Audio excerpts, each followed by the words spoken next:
السلام علیکم ورحمۃ اللہ وبرکاتہ۔ سورۃ النساء آیت نمبر 95۔ بسم اللہ الرحمن الرحیم۔ لا نہیں یستوی نہیں برابر ہو سکتے، قاعدون بیٹھے رہنے والے، من المؤمنین مومنوں میں سے، غیر سوائے اولی الضرری تکلیف والے، والمجاہدون اور جہاد کرنے والے، فی سبیل اللہ اللہ کے راستے میں، باموالہم اپنے مالوں کے ساتھ، وانفسہم اپنی جانوں کے ساتھ، فضل اللہ فضیلت دی اللہ نے مجاہدین جہاد کرنے والوں کو، باموالہم اپنے مالوں کے ساتھ، وانفسہم اپنی جانوں کے ساتھ، علی القاعدین بیٹھے رہنے والوں پر، درجتاً درجے میں، کلن وکلن اور سب سے، وعد اللہ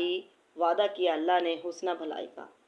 وفضل اللہ اور فضیلت دی اللہ نے مجاہدین جہاد کرنے والوں کو، علی القاعدین بیٹھے رہنے والوں کو، اجرا عظیما اجر عظیم کے لحاظ سے۔ لا نہیں یستوی القاعدون نہیں برابر ہو سکتے بیٹھے رہنے والے، من المؤمنین مومنوں میں سے۔ کیا مطلب ہے؟ یعنی جہاد کے فرض عین ہونے کی صورت میں تو کسی شخص کے لیے بلا عذر گھر میں بیٹھے رہنے کی اجازت ہی نہیں ہے۔ یعنی جب امام یہ اعلان کرے کہ سب کے سب جہاد کے لیے نکلیں، تو پھر کسی کے لیے بھی بغیر عذر کے گھر میں بیٹھے رہنے کی اجازت نہیں، بلکہ ایسی صورت میں جہاد میں شامل نہ ہونا یہ سری نفاق ہے۔ مگر جب سب کے نکلنے کا حکم نہ ہو اور امام کی طرف سے یہ اعلان کیا جائے کہ جو شخص جہاد کے لیے نکل سکتا ہے وہ نکلے، اور جو اپنے کام کی وجہ سے نہیں نکل سکتا اسے اپنے گھر میں بیٹھے رہنے کی اجازت ہے، تو ایسی صورت میں جو شخص جہاد کے لیے نکلے، اس آیت میں ان کی فضیلت کا ذکر ہے۔ یعنی جہاد کے لیے نکلنا لازم نہ ہونے کے باوجود جو لوگ جہاد کے لیے نکلتے ہیں اور جو گھروں میں بیٹھے رہتے ہیں، یہ دونوں برابر نہیں ہو سکتے، ٹھیک ہے نا۔ تو گویا کہ اس آیت میں جہاد کرنے والے اور نہ کرنے والے دونوں کے برابر، دونوں کے درمیان یعنی فرق کیا گیا ہے، وہ دونوں برابر نہیں ہیں۔ اور اسی طرح جو سستی کی وجہ سے بغیر عذر کے گھر میں بیٹھے رہتے ہیں، گھر میں بیٹھے رہنے والے، ان کی اس آیت میں مذمت بھی کی گئی ہے۔ زید بن ثابت رضی اللہ تعالیٰ عنہ سے روایت ہے کہ جب یہ آیت نازل ہوئی تو رسول اللہ صلی اللہ علیہ وسلم نے مجھے بلایا تو میں کتابت کے لیے حاضر ہوا، تو عبداللہ بن ام مکتوم جو نبینا صحابی ہیں آ گئے اور کہنے لگے، اللہ کی قسم ہے اللہ کے رسول، اگر میں آپ کے ساتھ جہاد کر سکتا تو ضرور کرتا۔ تو اسی وقت اللہ تعالیٰ نے آپ پر وحی نازل کی اور فرمایا غیر اولی الضرر، جو کسی تکلیف والے نہیں ہیں۔ یعنی یہ حکم نازل ہوا تو آپ صلی اللہ علیہ وسلم نے مجھے لکھوایا، ٹھیک ہے نا، غیر اولی الضرر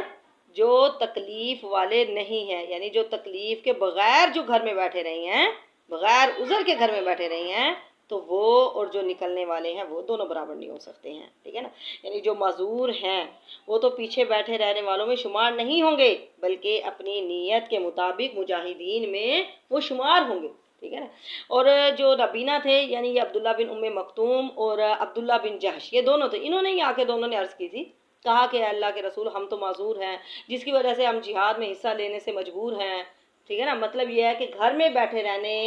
کی وجہ سے جہاد میں حصہ لینے والوں کے برابر ہم اجر و ثواب حاصل نہیں کر سکیں گے، ٹھیک ہے نا۔ اور حالانکہ ہمارا گھر میں بیٹھنا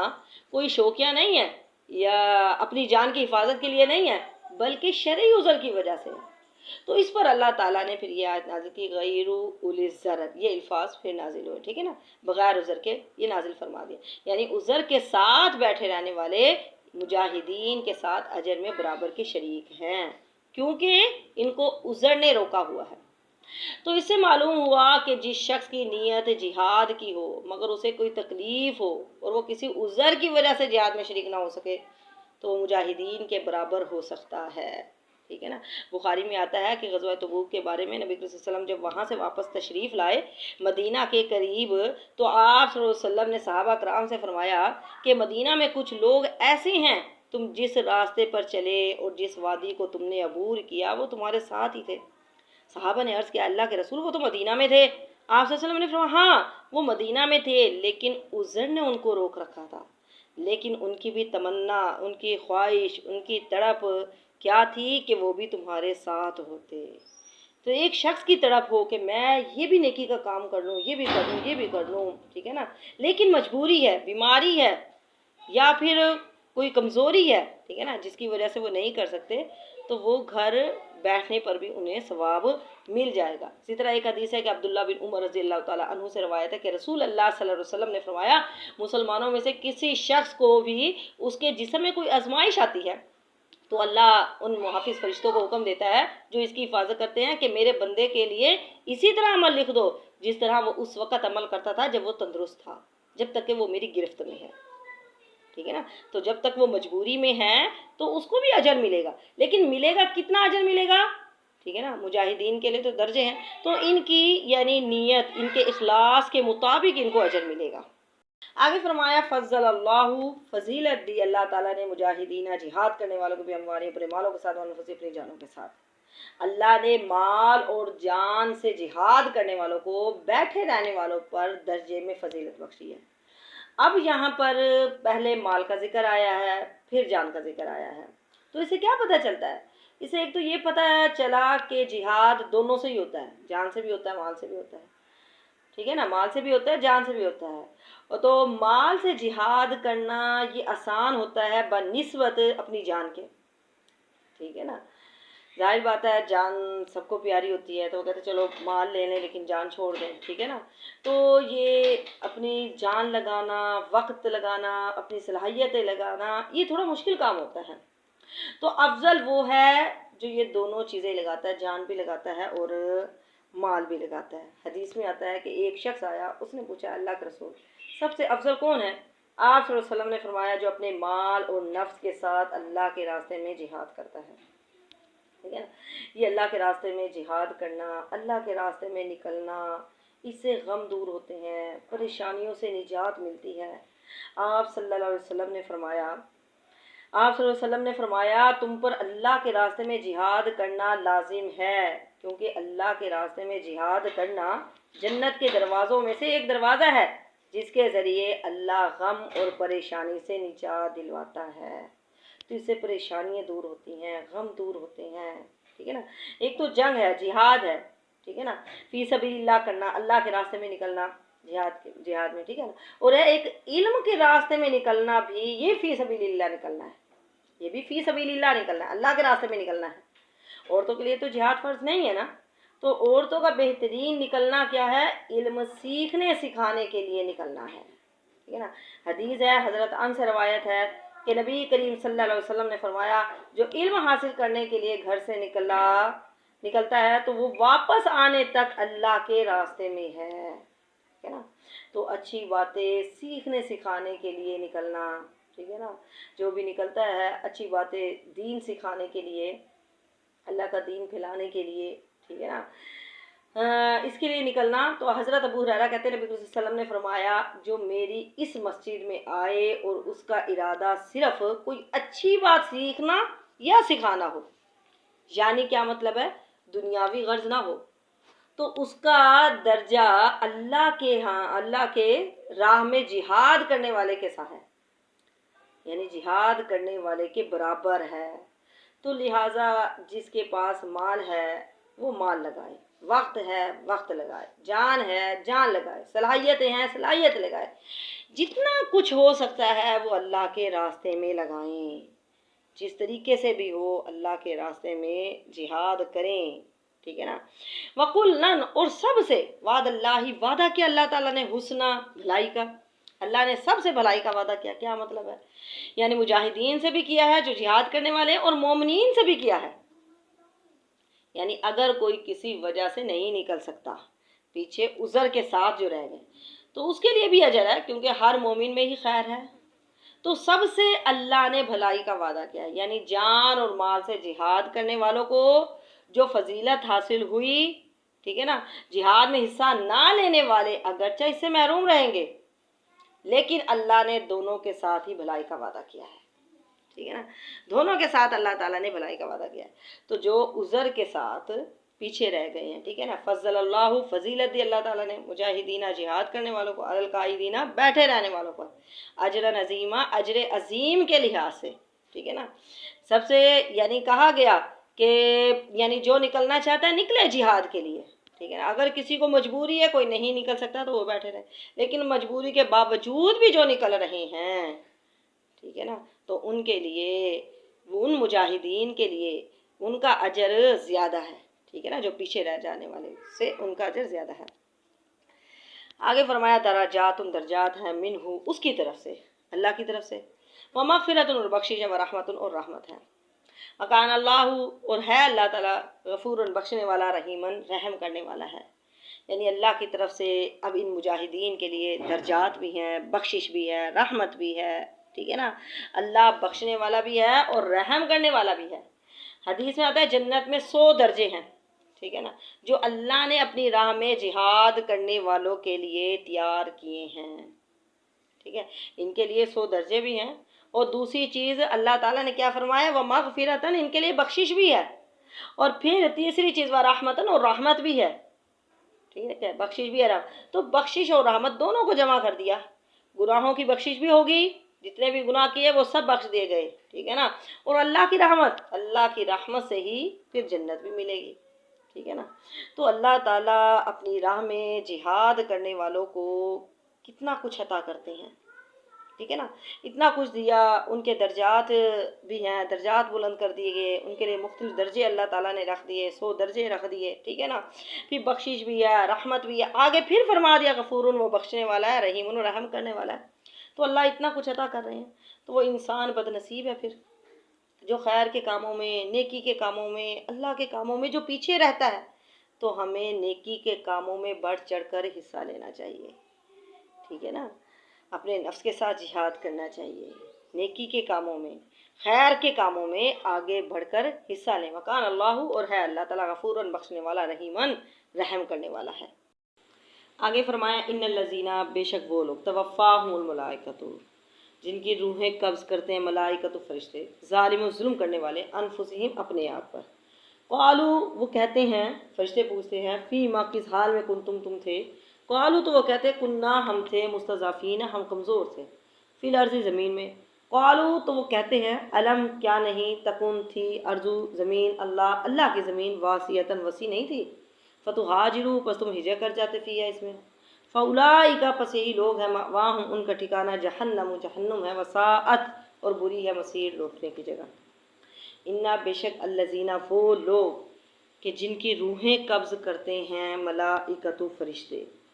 اب یہ آیت ان لوگوں کے بارے میں نازل ہوئی جنہوں نے مکہ میں اسلام قبول کر لیا تھا، لیکن انہوں نے نبی کریم صلی اللہ علیہ وسلم کے ساتھ ہجرت نہیں کی تھی۔ پھر جب جنگ بدر ہوئی تو یہ مشرکین کے ساتھ نکلے، اور انہیں نکلنا پڑا، کیونکہ مشرکین کو پتہ ہی نہیں تھا کہ یہ مسلمان ہیں۔ اس طرح انہوں نے مشرکین کے لشکر میں اضافہ کر دیا، اور بعض مسلمان ان میں سے مسلمانوں کے ہاتھوں قتل بھی ہو گئے۔ تو مسلمانوں نے کہا کہ اپنے بھائیوں کے لیے استغفار کرو، کیونکہ وہ تمہارے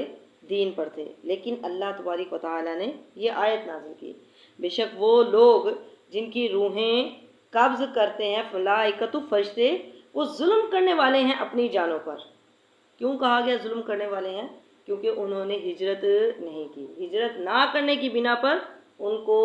ظالم قرار دیا۔ تو یہ آیت ان لوگوں کے بارے میں نازل ہوئی جو مکہ میں تو مسلمان ہو چکے تھے،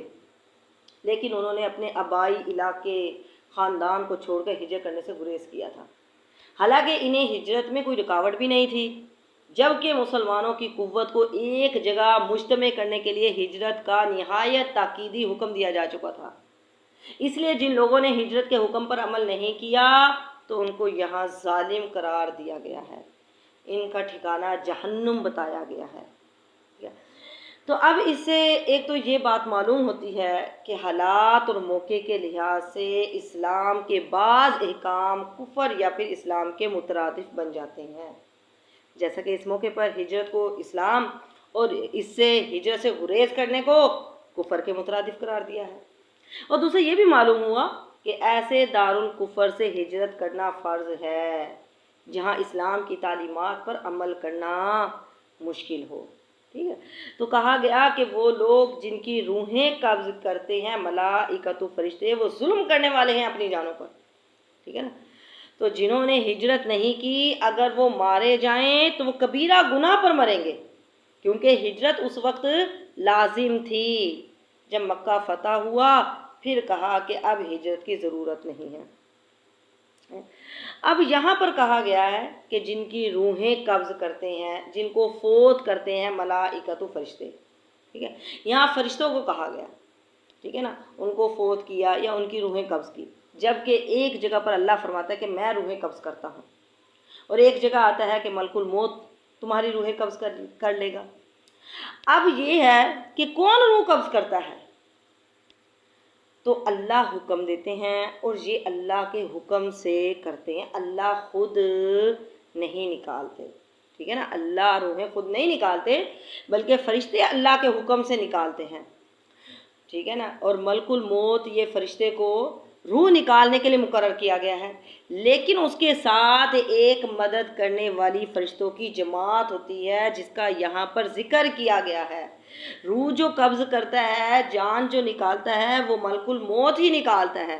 پھر وہ روح نکال کر باقی فرشتوں کو جو جماعت ہوتی ہے مدد کرنے والی ان کو دے دیتے ہیں، اور وہ فرشتے روح کو لے کر چلے جاتے ہیں۔ تو یہاں پر اسی لحاظ سے کہا گیا کہ ان کی روحوں کو قبض کرتے ہیں ملائکۃ فرشتے، ظالمی کہ وہ ظلم کرتے ہیں انفسہم اپنی جانوں پر، ٹھیک ہے۔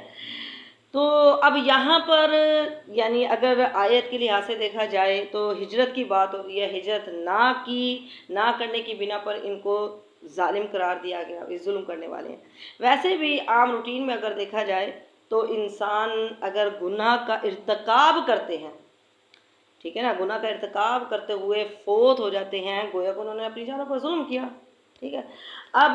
جیسا کہ شراب ہے، شراب پیتے ہوئے اگر کوئی فوت ہو گیا ہے، زنا کرتے ہوئے کوئی فوت ہو گیا، اگر اسی حالت میں ان کو موت آ جاتی ہے تو گویا کہ وہ اپنی جانوں پر ظلم کرتے ہوئے فوت ہو گئے، ٹھیک ہے۔ تو ان کی روحیں قبض کرتے ہوئے نکالتے ہوئے فرشتے کیا کہتے ہیں، قالوا فیما کنتم، تم کس حال میں تھے، ڈانٹ ڈپٹ کرتے ہیں، انہیں سختی سے کہتے ہیں، کہ سختی کے انداز میں کہتے ہیں، ان سے پوچھتے ہیں کہ تم مسلمان تھے یا کافر تھے، یہ تمہاری کیا حالت تھی، کس حالت میں تم تھے، یا پھر اگر ہجرت کی بات ہے تو پھر وہ کہتے ہیں کہ تم نے ہجرت کیوں نہیں کی، تم دارالکفر میں پڑے کیا کر رہے تھے، مدینہ کی طرف ہجرت کیوں نہیں کی، ٹھیک ہے نا۔ تو اس سے معلوم ہوا کہ ایسے لوگ مسلمان ہونے کے باوجود بغیر کسی عذر کے ہجرت نہ کرنے کی بنا پر ظالم کی موت مرتے ہیں، بغیر کسی عذر کے اگر انہوں نے ہجرت نہیں کی تو وہ ظالم کی موت مرتے ہیں۔ تو قالوا، وہ کہتے کننا، ہم تھے مستضعفین، ہم کمزور تھے، کیا کہتے ہیں، ہم کمزور تھے۔ اب یہاں پر ارض اللہ کہا گیا، تو وہ کیا کہتے ہیں، ہم یعنی کمزور تھے فی الارض، زمین میں، ارض، یہاں ارض سے مراد جو ہے شان نزول کے اعتبار سے مکہ اور اس کا قرب و جوار ہے، ٹھیک ہے نا۔ اور پھر آگے جو ارض اللہ سے کہا گیا، ارض اللہ سے مراد مدینہ ہے، لیکن حکم کے اعتبار سے عام ہے، یعنی پہلی جگہ سے مراد ارض کفار ہے، ٹھیک ہے نا، ارض کفار ہوگی یعنی کافروں کی زمین ہوگی جہاں پر اسلام پر عمل مشکل ہے، اور ارض اللہ سے مراد ہر وہ جگہ ہوگی جہاں انسان اللہ کے دین پر عمل کرنے کی غرض سے ہجرت کر جائے، ٹھیک ہے نا۔ تو وہ کیا کہتے ہیں کہ ہم کمزور تھے، ہم اپنا گھر بار، اپنے ملک، اپنے لوگوں کو ہم چھوڑ نہیں سکتے تھے، ہم بے بس تھے، ہم میں اتنی طاقت نہیں تھی، حالانکہ یہ جھوٹ بول رہے تھے، ٹھیک ہے نا، وہ جھوٹے تھے، وہ قدرت رکھتے تھے، وہ کر سکتے تھے، وہ ہجرت کر سکتے تھے۔ تو وہ کیا جواب دیتے کہ ہم اپنے شہر سے دوسرے شہر نہیں جا سکتے تھے، تو اس کے جواب میں فرشتوں نے کہا کیا اللہ کی زمین کشادہ نہیں تھی، اللہ کی زمین بہت وسیع تھی، تم کہیں اور چلے جاتے، تم ہجرت کر جاتے، ٹھیک ہے نا۔ اب ہجرت جو ہے یہ ہجرت بہت سے انبیاء کی سنت رہی ہے۔ حضرت ابراہیم علیہ السلام پر اپنا جب گھر بار تنگ ہو گیا، اپنا علاقہ، سب لوگ ہی دشمن بن گئے، تو انہوں نے کیا کہا، انی مہاجر الی ربی، میں اپنے رب کی طرف ہجرت کرتا ہوں، ٹھیک ہے نا۔ حضرت موسیٰ علیہ السلام کو جب فرعون کے محل میں تنگی میں ڈالا گیا تو پھر وہ بھی وہاں سے نکل گئے، ٹھیک ہے نا۔ اب لیکن شیطان یہ ہجرت کے راستے میں بیٹھ جاتا ہے، ٹھیک ہے نا۔ آپ صلی اللہ علیہ وسلم نے فرمایا بے شک شیطان ابن آدم کے لیے اسلام کے راستے میں بیٹھ کر کہتا ہے کہ تو مسلمان ہو رہا ہے، اپنے باپ دادا کا دین چھوڑ رہا ہے، اور جب وہ شخص اس کی نافرمانی کرتا ہے اور پھر وہ مسلمان ہو جاتا ہے، ٹھیک ہے نا۔ لیکن وہ ہجرت کے راستے میں بیٹھ جاتا ہے، پھر اسے کیا کہتا ہے کہ تو اپنا گھر بار چھوڑ رہا ہے، اپنی زمین چھوڑ رہا ہے، تو ہجرت کرنے لگا ہے، تو وہ اس کی بات نہیں مانتا، مسلمان اس کی بات نہیں مانتا، ہجرت کر جاتا ہے، ٹھیک ہے، ہجرت کے راستے میں بیٹھتا ہے۔ بہرحال شیطان جو ہے وہ نیکی کے تمام کاموں میں رکاوٹ ڈالتا ہے، ٹھیک ہے، جتنے بھی نیکی کے کام ہیں اس میں وہ رکاوٹ ڈالتا ہے، اور جب انسان شیطان کی نہیں مانتا تو شیطان پھر ذلیل و خوار ہو جاتا ہے، ٹھیک ہے نا، تو شیطان پھر ذلیل و خوار ہو جاتا ہے۔ تو یہاں پر یہی ہجرت کی بات کی جا رہی ہے، اور ہجرت جو ہے یہ ہجرت ایک عظیم نیکی کا کام ہے، ہجرت کرنا عظیم نیکی کا کام ہے، اور بہت سے ایسے مسلمان ہیں جنہوں نے بہت مشکل حالات میں مشکل میں انہوں نے ہجرت کی۔ ابو جندل کے بارے میں آتا ہے کہ ان کے باپ نے، یعنی سہل ہے کہ ان کے باپ نے پاؤں میں بیڑیاں تک ڈال دی تھی، ٹھیک ہے نا، بیڑیاں ڈال دی تھی، تو وہ اسی حالت میں ہجرت کرنے کے لیے نکل پڑے، اسی حالت میں ہی نکل گئے، ٹھیک ہے نا۔ اور صہیب رومی، اس کے بارے میں تو آپ پہلے بھی پڑھ چکے ہیں کہ جب انہوں نے ہجرت کی تو مشرکین نے، کافروں نے انہیں روک لیا کہ نہیں، تم نے جتنا بھی مال کمایا ہے تو وہ یہاں کا سارا کمایا ہوا ہے، ٹھیک ہے نا، تو ہم تمہیں یہ نہیں لے کر جانے دیتے، تو ہمیں دو۔ تو اس نے کہا ٹھیک ہے، انہوں نے اپنا سارا مال دے دیا اور انہوں نے ہجرت کر لی، ہجرت کر کے۔ اور حضرت ام سلمہ کے بارے میں آتا ہے، حضرت ام سلمہ اور ان کا بیٹا اور ابو سلمہ یہ ہجرت کے لیے نکلے، تو ام سلمہ کے گھر والوں نے انہیں روک لیا کہ یہ ہماری بیٹی ہے، تمہارے ساتھ نہیں جا سکتی، ٹھیک ہے نا، ہم اپنی بیٹی کو نہیں جانے دیں گے، تم نے جانا ہے تو تم جاؤ۔ پھر ابو سلمہ تو چلے گئے، پھر ام سلمہ نے اپنا بیٹا لے کر وہ اپنے گھر چلی گئی۔